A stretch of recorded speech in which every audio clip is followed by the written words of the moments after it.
2 சாபங்களால் ஒரு ராஜ்யமே அழிஞ்சு போய் இப்போ பகலில் டூரிஸ்ட் பிளேஸாகவும் இரவில் ஹாண்டட் பிளேஸாகவும் இருக்கக்கூடிய பாங்கர் ஃபோர்ட்டை பற்றி தான் இந்த வீடியோவில் பார்க்க போகிறோம்.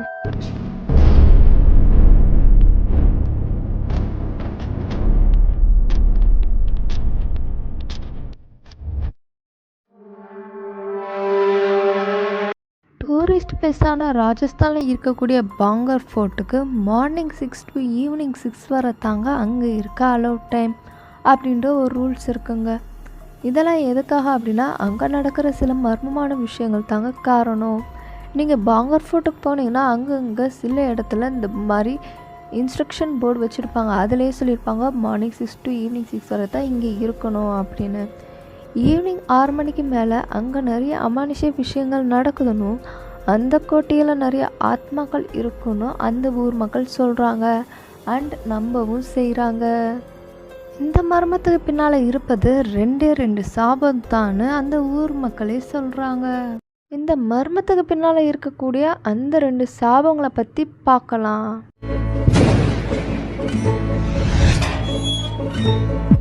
16ஆம் நூற்றாண்டு காலத்தில் ராஜா பகவத் தாஸின் 2ஆம் மகன் மாதே சிங்குக்கு ராஜஸ்தான் மாநிலத்தின் ஆராவளி மலைத்தொடரில் உள்ள சரிஸ்கா தேசிய பூங்கா பகுதியில் ஒரு கோட்டை கட்டித்தலான்னு முடிவெடுத்துறாருங்க.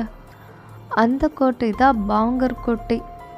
அந்த கோட்டையை கட்டுறதுக்கு முன்னால் ஏற்கனவே அங்கே ஒரு மலை உச்சியில் ஒரு வீடு இருக்குங்க. அந்த வீட்டில் யார் வசிக்கிறாங்க அப்படின்னு பார்த்தீங்கன்னா ஒரு சாமியார். அவர் பேர் பாபா பாபுநாத்.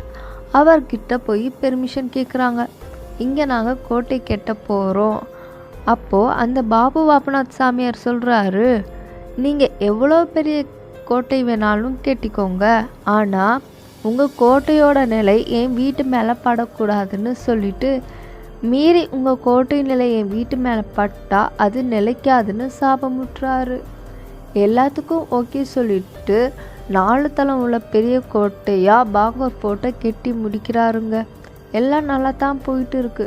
3வது தலைமுறையில் வர மாதே சிங்கின் பேர் அஜப் சிங் 4 தளம் உள்ள கோட்டையை 7 தளமாக உயர்த்தி கோட்டையோட நிலை சாமியார் பாபா பாபுநாத் வீட்டில் படுற மாதிரி கட்டி வச்சு முதல் சாபத்துக்கு காரணமாகிறாருங்க.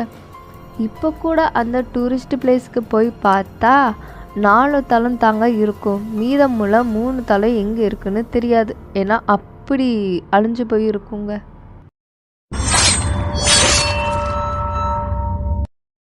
பாங்கர் கோட்டையில் ஒரு அழகான திறமையான இளவரசி இருந்தாங்க. அவங்க நேம் ரத்னாவதி. அந்த இளவரசி ரத்னாவதி மேலே நிறைய பேர் ஆசைப்பட்டிருக்காங்க. அதே மாதிரி ஒரு மந்திரவாதியும் இளவரசி ரத்னாவதி மேலே ஆசைப்படுறாரு. அந்த மந்திரவாதி இளவரசியை அடைவதற்கு ஒரு பெர்ஃப்யூமில் வசிய மந்திரம் பண்ணி அந்த வசிய பெர்ஃப்யூமை இளவரசியோட தோழிக்கிட்ட கொடுத்து இளவரசிக்கிட்ட கொடுன்னு சொல்லிடுறாரு. அதே மாதிரி அந்த தோழி இளவரசிக்கிட்ட அந்த வசிய பெர்ஃப்யூமை கொடுத்தா. இளவரசி அந்த தோழியை பார்த்து இது என்ன, இது யார் கொடுத்தான்னு கேட்க, அந்த தோழியும் இந்த பெர்ஃப்யூம் அந்த மந்திரவாதி தான் உங்ககிட்ட கொடுக்க சொன்னார்னு அந்த தோழி இளவரசிக்கிட்ட சொல்ல, இளவரசி கோபமடைஞ்சு அந்த பெர்ஃப்யூமை ஒரு பாறை மேலே வீசிடுறாங்க. அந்த பாறை அந்த மந்திரவாதி மேலேயே விழுந்துருச்சு. அதற்கு காரணம் அந்த மந்திரவாதி தான். அந்த பெர்ஃப்யூம் யார் மேலே படுதோ அவங்க என் கைக்கு தான் கிடைக்கணும் தான் அந்த மந்திரவாதி மந்திரம் ஓதி கொடுத்துருப்பாரு. ஆனால் இளவரசி அந்த பெர்ஃப்யூமை யூஸ் பண்ணாமல் பாறை மேலே வீசுகிறாங்க. அதான் அந்த பாறை மந்திரவாதி மேலேயே விழுந்துருச்சு. அந்த மந்திரவாதி சாகிறதுக்கு முன்னே இளவரசி ஆகிய ரத்னவதி யாருக்கும் சொந்தம் இல்லை, கூடிய சீக்கிரம் இறந்துருவாங்க, இந்த சாம்ராஜ்யமே அழிஞ்சிரும்னு ஒரு சாபத்தை விட்டுட்டு இறந்தாரு. அதே மாதிரி கொஞ்ச நாள் கழித்து போர் நடக்குது. அதில் இளவரசியும் சில மக்களும் இறந்துடுறாங்க. அப்புறம் கொஞ்ச நாளுக்கு அப்புறம் கட்டுரை இடிந்து இன்னும் நிறைய மக்கள் இறந்துடுறாங்க. இந்த மாதிரி நடக்க அந்த ஊர் மக்கள் எல்லாம் பயந்து அந்த ஊரை விட்டு, அதாவது பாங்கர் கோட்டையை விட்டு வெளியேற ஆரம்பித்தாங்க. அதுக்கப்புறம் இந்த இடத்துல யாரும் இல்லாத காரணத்தினால இந்த இடம் கைவிடப்படுது. இந்தியாவுக்கு சுதந்திரம் கிடைச்ச பிறகு இப்போ இந்திய அரசின் இந்திய தொல்லியல் ஆய்வகம் பராமரித்து வருகிறது.